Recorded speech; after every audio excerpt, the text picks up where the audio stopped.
శ్రీ గురుభ్యో నమః. మీకు కష్టపడే తత్వం ఉన్నప్పటికీ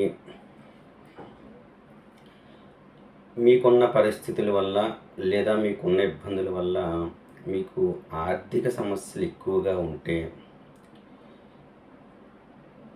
సాలీసాలైన జీతాలు, ఇంటద్దులు, ఇతర ఖర్చులు, అప్పులు, ఇలాంటి ధన సమస్యలు ఏవైనా ఉంటే వాటితో మీరు ఇబ్బంది పడుతుంటే,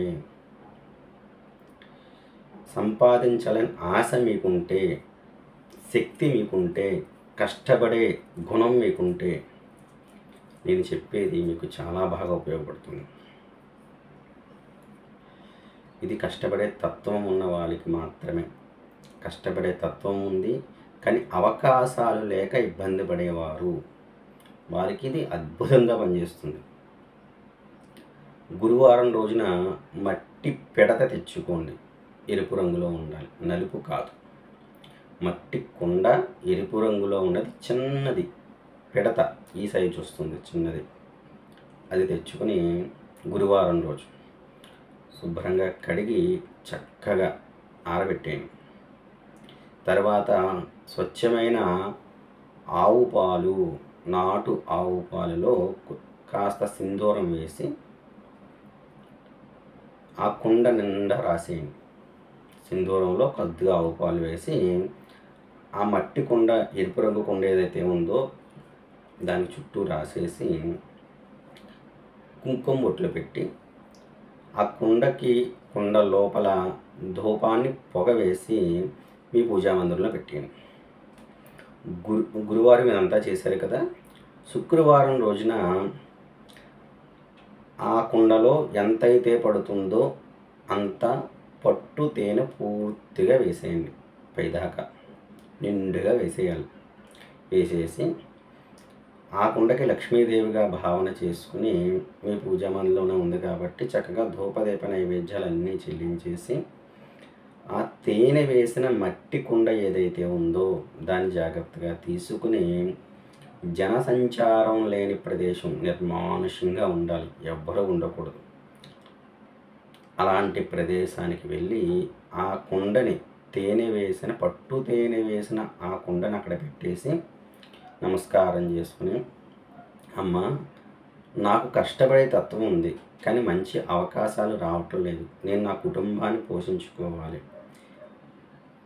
నాకు ఐశ్వర్యాన్ని, సుఖ సంతోషాన్ని, భోగభాగ్యాన్ని ప్రసాదించు అని నమస్కారం చేసుకుని వెనక్కి తిరిగి చూడకుండా ఇంటికి వచ్చేయాలి. ఇదే ప్రక్రియ ప్రతి గురువారం చేయవలసిందే.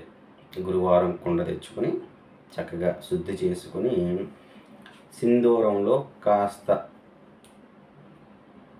ఆవు పాలు వేసుకొని ఆ కుండకు మొత్తం రాసేసి కుంకుమ బొట్లు పెట్టి పూజా మందిరంలో పెట్టుకుని, శుక్రవారం రోజున ఆ కుండలో, ఆ పిడతలో ఎంతైతే పట్టు తేనె మంచిది నెంబర్ 1 ఏదైతే ఉంటుందో అది వేసి పూర్తిగా నిండుగా వేసి ధూపదీప నైవేద్యాలన్నీ చెల్లించుకుని అది జాగ్రత్తగా సంగ్రహించుకుని, నిర్మానుషమైన ప్రదేశం, జనసంచారాలు లేనిది, అంటే పెట్టిన చోట పెట్టకూడదు, అలా పెట్టుకుంటూ వెళ్ళాలి.